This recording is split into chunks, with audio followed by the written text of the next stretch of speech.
translation. All right, so those are the basics for the class. We're going to transition now to the second part of this first lecture. In this this part of the lecture is our main topic for the first week. It's called Fundamentals of Rhetoric. So I want to take a moment and just ask you, what do you think of the word rhetoric? What do you think that means? Why would I teach it the first week? And why would I make that, in teaching of the first week, kind of a key concept, a foundational concept for the class? So maybe this would be a good point to pause the lecture and think about those questions. What is rhetoric and why is it important to the class? Okay, hopefully you've paused it and taken a few minutes to try to answer that question, and now I'll talk a little bit about it. Rhetoric, like the image says there, is considered, the art of persuasion, how to convince people to agree with you. And as we dive deeper here, you'll see how fundamental rhetoric is to all conversations and communications, really all aspects of our lives. I think you'll be surprised, pleasantly surprised. The word persuasion, which is the direct translation of rhetoric. Rhetoric's a Greek word, and persuasion is the most direct English translation, although we don't have a precise word for the Greek word rhetoric in English. Persuasion is the closest, but it's not a perfect translation. And persuasion can have kind of a negative meaning in our culture. Sometimes people think you're being manipulative. But what the Greeks really meant by it was a fundamental understanding of conversation and communication so that one can convey one's ideas well. And that's beneficial to everyone, especially you and me. So we're going to talk a little bit more about that now. I want to start by going through my teaching philosophy. Not all professors will give you their teaching philosophy on the first day, but every professor has a teaching philosophy. Even if they say they don't, they still have some methodology, a way in which they teach the class. Even if they haven't articulated it, they have some kind of framework, some kind of method for teaching the class. I like to be as transparent as possible, and I like my teaching philosophy. I think it's helpful to everyone, and I think you'll like it too. So I'd like to share it with you, but it relates to this concept of rhetoric. You'll see the connection soon. So to sum up my teaching philosophy in one sentence, I believe that culture influences writers, while writers simultaneously influence culture. It's a short statement, but a complicated one at the same time, so we're going to take a couple minutes to unpack it. Culture influences writers, while writers simultaneously influence culture. I apologize for the misspelling there. Why don't you take a minute, pause this, and think about that statement. Culture influences writers, while writers simultaneously influence culture. What do you think that means? I divide it into two parts. The first I call cultural influence. A writer's background and upbringing impact their writing. What this means is, as an instructor, I care about who you are, where you come from, what you believe, and I think that has a place in the classroom. So I'm not just here to throw my ideas at you. I want to know what you care about and see how we can make that part of your writing, because it inevitably will be. Even if I try to just push my ideas on you, we can't help who we are or how we grew up, where we come from. Those things are important, so they would enter into the classroom one way or another, and I think it's very important that we draw those out and you write about something you're passionate about and express your ideas. That can be tricky, though.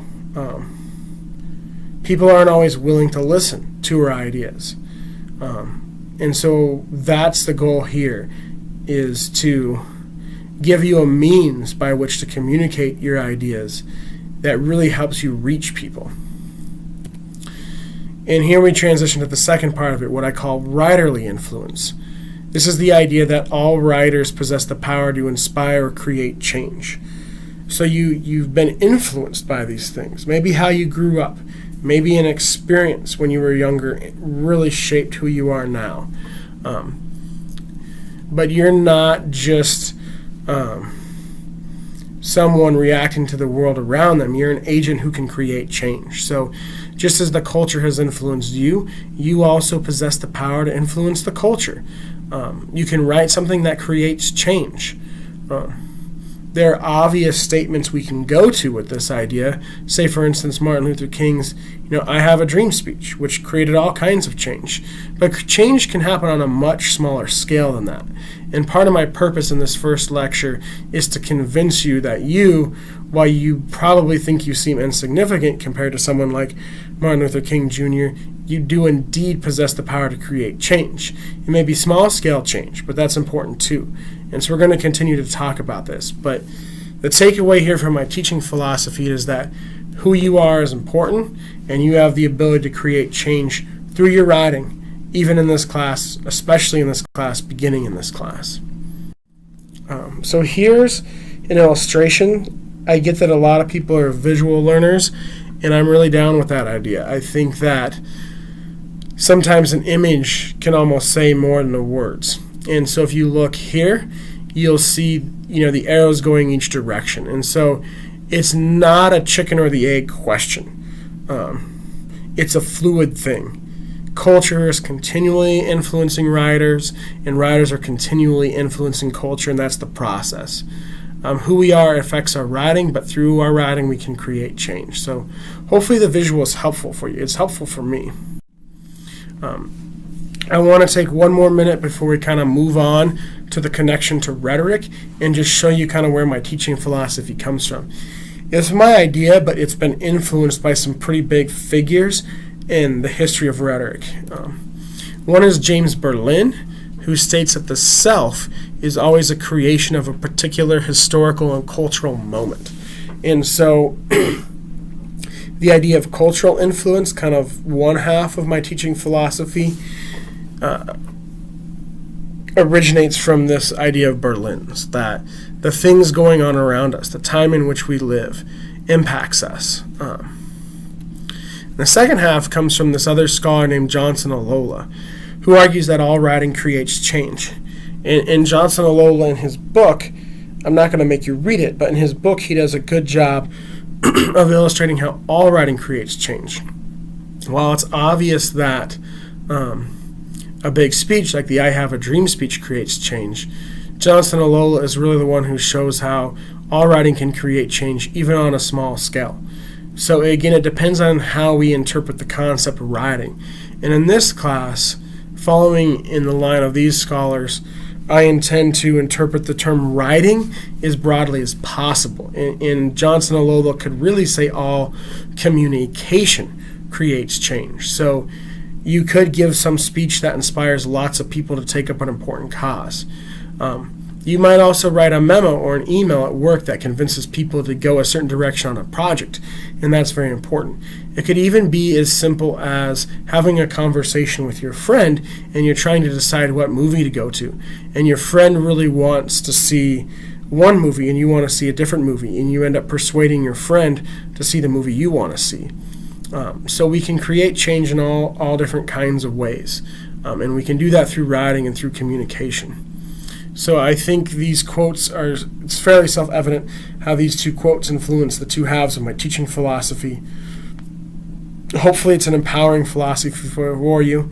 One last statement, which is kind of the other half of Johnson Alola's statement, is that anything can be a text. And this is just to show you that, again, text is the term I use instead of paper or essay, because we're interpreting it as broadly as possible. So a text could be a paper or an essay. It could also be an email. It could be a text message. It could be a web page. It could be a painting. It could be a meme. It could be a conversation you have with someone. And so we want to interpret the terms writing or communication and text as broadly as possible to understand how my teaching philosophy can really be helpful, not just in this class, but in context beyond this class, which comes back to what I said at the start of the lesson. I don't want to just help you get an A and pass this class because you need to graduate and you want good grades. I do want to do that, but I also want to help you to become so effective at communication that you are very successful with your all kinds of goals, education goals, career goals. Some of these ideas can even be applied, say, in personal life as you interact with people socially. These ideas can be very helpful in relationships, so as you interact with other people. So we want to interpret these concepts as broadly as possible. Know that your writing should be as specific as possible, but I want to teach you some fundamental skills that, when I say understood as broadly as possible, so that these skills are fundamental enough you can apply them in almost any situation, not just the situation of this class. And the writing you do in this class will be one way of demonstrating that you've learned these skills. And that's why the writing will be specific. But you can then take these broad skills and apply them to all kinds of other specific situations beyond the papers for this class. And that's the real goal here. All right, so to kind of sum up where we've been so far, all writing can create change. I'm hoping you learn how to do that in this class. Now I'm going to show you the means or the method for creating change. And that's where this concept of rhetoric that was on the start of the slideshow, that's where it comes into play. Rhetoric is the means by which we create change. And there's 3 different concepts we're going to go through here, all related to rhetoric. The first is rhetorical situation. So a rhetorical situation is any situation you can think of that requires communication. Any situation where you have an author or a communicator and an audience, someone giving a message and someone receiving a message. Any situation where someone is giving a message and someone is receiving a message is a rhetorical situation. Now, I try not to put too much on the PowerPoint. I try to keep my PowerPoints very minimal, because if I just have that spelled on the screen, that a rhetorical situation is any situation where someone gives a message and someone else receives a message, that wouldn't help you remember it as well. I'm hoping you're writing some of these types of things down as we're going through the lesson, because then you'll remember it better. And so I've given you the definition of a rhetorical situation out loud. Now I'd like to go through the different parts of a rhetorical situation, and those are the bullets I have on here. So a rhetorical situation is any situation where someone is giving a message and someone else is receiving a message. So anytime you're writing or communicating, that's a rhetorical situation. Writing a paper for a class, giving a presentation, lots of other everyday things, going on a job interview, texting your friends, convincing your parents to loan you money, convincing your friend where to go or where to eat, breaking up with somebody, planning a family vacation. The idea here is really anything can be a rhetorical situation. And as we get further in the lesson, and then as you do your discussion board, hopefully you'll start to see that. So some of the parts of a rhetorical situation. The first is purpose. You have to have a goal. What are you trying to accomplish? Do you want your parents to loan you money? Do you want an employer to hire you? Do you want your friend to go to Arby's instead of Subway? You have a purpose or a goal. A goal would be another good word, a synonym for purpose. You have an audience. So the purpose, the person sending the message has a purpose or a goal. The audience is the person or people receiving the message. An audience is very important. When we write, it's really easy to, we write in isolation. Writing is something we do by ourselves. So it's really easy to kind of just think about ourselves and what information we need for it to be effective writing. But to truly be successful at writing, we need to think about our audience. Audience is everything. So if you want to convince your parents to loan you money to buy a car, you have to think about your parents and how do you justify that to your parents. It's clear why you want the car, but it may not be as clear to them. So think about what they believe, what they value, and create a text that reaches that audience rather than you. So, but it's beneficial to you, because if you're effective, then you achieve your purpose. And the best way to be effective is to connect with the audience. So, interpreting a rhetorical situation is kind of the fundamental key to good writing or good communication, to creating change. You think about your goal, you think about your audience, what they believe and value, and then you answer the question, what do I then do to achieve my purpose, to reach this audience so that I achieve my purpose? How do I build a bridge to that audience? There are some other aspects of the rhetorical situation. Genre. In what genre are you taking part? Is it a conversation? Is it a written paper? There's different kind of rules for each genre, so that's something you want to think through. And in this class, you'll get practice writing in some different genres. That's important to practice. What is your stance? Stance and purpose are very similar, but a stance is more of a statement, whereas a purpose is a goal. Sometimes the goal may be unspoken. Think of the stance as like the thesis statement of the paper, and the purpose or the goal is the reason why you're writing the paper. The last one is media design. What does it look like? Is it written? Is it visual? Is it some combination of both? We'll work on this in this class too. We have some assignments in here that combine visual and written communication, because I believe in the 21st century that's key to effective communication, is combining different media, the verbal and the written. That should be part of the design of the text in the 21st century. So purpose and audience are the two most important here, and then these others are kind of other important factors, but purpose and audience are the key.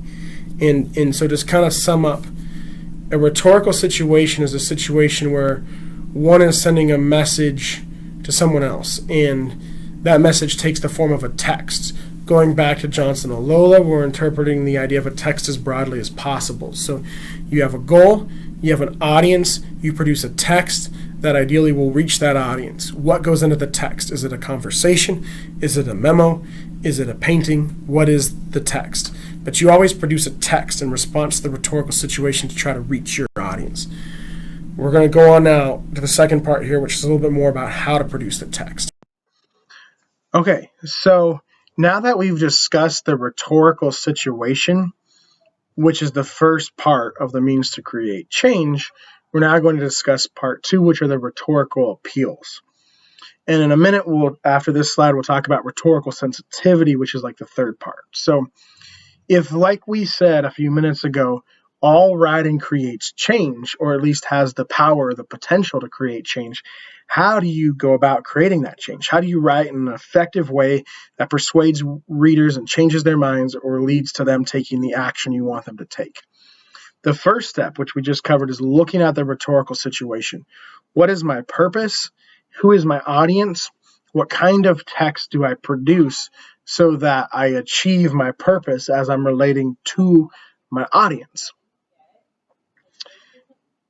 And so what we're really looking at here is the content that goes into the text you produce. If you have a purpose, and you have a situation, a rhetorical situation, and in response to that situation, you have a goal you want to achieve, and the audience, their response, their reaction is how you measure the success of achieving that goal. What is the middle part? What do you create to connect with that audience? And you create a text, whether that's written, visual, or something else. You create a text. So what goes into that text? What does that content look like? And what we're going to discuss here are 4 things called the rhetorical appeals that form the content of the text. And these actually come from ancient Greece. They're actually Greek words. And so I'm going to just go through each one and explain them. The first is ethos, or how we would translate that in English. We don't have a perfect word in English for it, but the closest word is credibility. So this is how the audience sees you. Are you someone they see as an authority on the subject that they respect? And they're like, I'm going to trust this person. Trustworthiness would be another good translation. So when they read your writing, are they thinking, this person seems smart and intelligent and understands the subject matter and not biased, and I'll listen to them. I'll hear them out. That's what you're aiming for by appealing to their sense, their value of credibility. And that can look different in different situations. For example, if you're writing in this class, or a class like this one, or maybe you're writing an email to a professional in the working environment, or maybe you're applying for a job, you might want to use somewhat formal language, because you don't want to seem, too informal or unprofessional in those situations. But hypothetically, let's say you're writing on on Facebook and or Twitter or somewhere, of course you're going to use less formal language because you don't want to seem pretentious. So your credibility can look different in different situations. And in both situations, you want to seem like someone who knows what you're talking about. You don't want your claims to be easily dismissed. So research is a really important part of your ethos or your credibility. Do you understand the subject matter you're talking about? Have you done enough prior research and reading that when you say things, they make sense and people will trust you? You don't want it to seem like you're just making stuff up. Second is pathos, or an appeal to emotion. So these are all things that your audience, your reader, values. They care about credibility. They care about emotion. So when you make the appeal, you're appealing to that. You're showing you care about their sense of credibility, or you care about their emotions. So great writing can evoke powerful emotions in readers. It can move someone to laugh or cry or even be fearful. And you don't want to rely too heavily on emotions, because emotions don't always win, or typically don't win, arguments. But you want to show that you're passionate and you care. And that's where pathos or emotion comes into play. Thirdly, and perhaps most importantly, is logos, or logical reasoning. I say this is most important. The others are very important. You want to be credible and passionate, but this is where you really win the argument. This is where you show the reader what you're thinking. Now, you want to bring facts and evidence and examples into play, but the evidence, the examples don't speak for themselves. You have to offer an explanation on your part, and that's truly the logos, or the logical reasoning. So if you make an argument, you say your friend wants to go to Subway for lunch and you'd rather go to Zips, you don't just say, I want to go to Zips. You say, I want to go to Zips because, and you give reasons, and then you explain those reasons. Their prices are lower. Well, how do you know their prices are lower? You can look that up and show them. Well, the food tastes better. There you have to get into more reasoning. Why does it taste better? So you can go into specifics and explain. You have a thought process. For some reason, you've reached the conclusion that Zips is better than Subway. And when you do logos, you show your reader or your audience or your friend you're talking to your thought process. You tell them, this is why the food tastes better, and I've reached this conclusion by following these steps. So the logical reasoning. These three are the rhetorical appeals from ancient Greece you hear about most often. They're often called the three corners of the rhetorical triangle, with the credibility representing you, the reader, the emotion representing your audience, and the logical reasoning representing the text you create. But I like to also think of a rhetorical square and rectangle and add a fourth piece, which is really important. And we call this kairos, or the appeal to the reader's sense and value of timeliness. So Kairos was a Greek god who could run incredibly fast. Think of like the Flash or Sonic the Hedgehog. But he had a long ponytail. And the legend would say from Greek mythology that if you reached out at just the right moment, you could catch Kairos, even though he was so fast, because if you timed it just right, you could grab his ponytail. And so this is the idea of when you make your argument is important. Seizing the moment. If you think about difficult conversations you've had with people over the years, maybe your parents or a friend, or maybe you've had to give someone hard news before. Maybe you fired someone at your work, or you've broken up with a significant other. There's the right time and the place to do that. And there's a wrong way to do those things as well. And when you choose the right time and the right place, you're appealing to that audience member's sense of timeliness. You're showing that you understand they value timeliness. You're using kairos. You're appealing to kairos. And the same applies for writing papers for this class. I've taught hundreds of classes like this one over the years, and I've read thousands or more papers. And I've actually seen papers where I was like, oh, this is such a good paper because the argument, it was the perfect argument at the perfect time. And then I've seen papers where it was a great, well-written argument, but was completely outdated. The research was out of date. The topic, the issue had kind of already been resolved, so it wasn't really something worth arguing about anymore. So the other three, usually you get more preference, but timeliness may not be quite as important, but still very important. So you have the rhetorical situation. You're responding to that with your goal or your purpose, and you're needing to reach your audience. Here's the bridge. Here's the means to reach that audience. And it can look different in different situations. I said logos was the most important, and pathos is probably the least important, but they're all important. You need all four of them to produce a successful text. And depending on the situation, some situations, like writing a paper for a class like this, would probably involve more logos than pathos. But maybe writing an advertisement or a commercial might involve more pathos than logos. So how you use these and to what degree will vary by the situation, which brings us to the third part we're going to look at on the next slide. So you have the rhetorical situation where you need to reach an audience. You have the rhetorical appeals, which is how you reach that audience. And then finally, on the next slide, you have rhetorical sensitivity, which is the ability to reach multiple audiences in a variety of situations.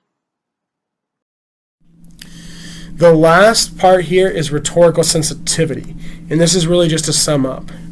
Rhetorical sensitivity is the ability to achieve one's purpose in a wide variety of rhetorical situations.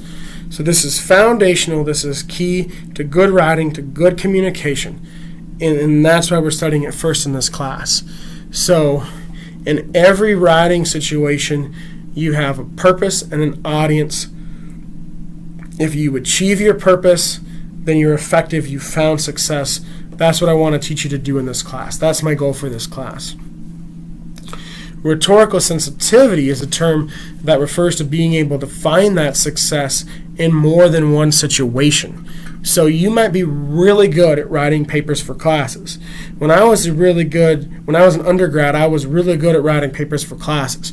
But I had absolutely no social skills. No one invited me to parties because I would say the wrong thing. I was very awkward.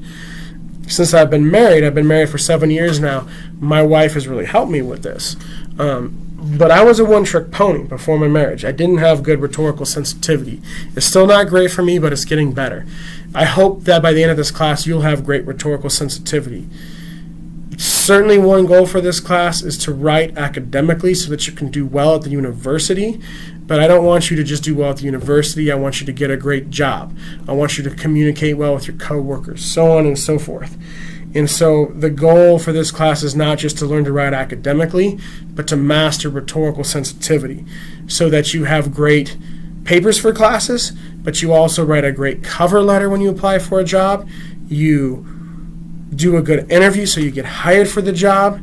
You do well in the job when you have to write memos, when you have to give presentations, when you have to interact with coworkers, so that you have great relationships beyond that because you communicate with people well, that you write great Facebook posts, that you create great memes, that you're not a one-trick pony. That's rhetorical sensitivity. That's the goal for the class, because all writing creates change. So how do you change someone's mind through your writing? You understand the purpose, the situation, you create the appropriate text, you've mastered rhetorical sensitivity, you've created change. Hopefully it makes sense, and hopefully it's a helpful idea that you can get on board with, because if you can, I think the class can be really helpful. And obviously email me if you have any questions at all, or come by my office on campus. I'd love to talk to you. We have one last thing here. Oh, before we go to the last thing, I want to give you another illustration. And this illustrates what I just said.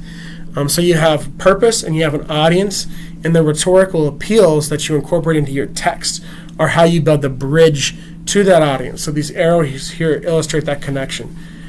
Purpose and audience, whether or not you achieve your purpose is contingent on the audience. The rhetorical appeals help you reach your audience. And when you're assessing the rhetorical situation and deciding how to respond, you want to think about what your audience believes and values. That may be very close to what you believe and value. Sometimes it may be different. Sometimes it may be really different. So you want to find some kind of common ground to connect to them. To give you an example, I once had a student writing a paper on biodiversity loss, which is the extinction of different species so that there are fewer types of species in the world. Obviously, people who care about the animals and the environment would be really into this, but not everyone cares about that. So how do you reach the people who don't? Well, this student then went on and researched the topic and learned that through biodiversity loss, people will actually get more diseases, develop more allergies. And so he was able to make an argument then that did not just reach the animal lovers, but also reached people in general, because biodiversity loss affects humanity as well. So you want to find that common ground, build that bridge to your audience.